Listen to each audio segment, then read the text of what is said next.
د اسلام آباد په پیمز روغتون کې د اگست په 28مه د خزینه ناروغیو په نرسرۍ کې د اور لګیدنې له امله لږ تر لږه 15 نوي زیږیدلي ماشومان مړه شوي دي. د ژغورنې ادارې په وینا اور د ایر کنډیشن کمپریسر د چاودېدو له امله لګیدلی و.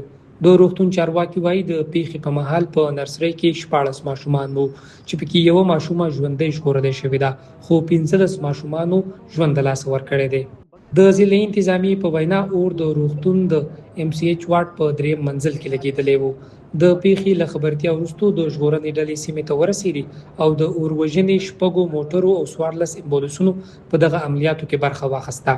د پیښې د پلټنو لپاره د ایډیشنل ډیپټي کمشنر په مشرۍ 8 کسیزه کمیټه هم جوړه شوې ده چې د اور د لګیدو لاملونه به معلوموي. بلخوا وزیر اعظم شهباز شریف د پیښې په سر د خواشیني څرګندولو ترڅنګ د روغتیا وزارت سیکرټري اسلم غوري د دندې نه لرې کړی دی. وزیر اعظم ویلي باید په داسې پیښه کې ککړ کسان معلوم شي او په ضد یې سخته قانوني کاروایی وکړی شي.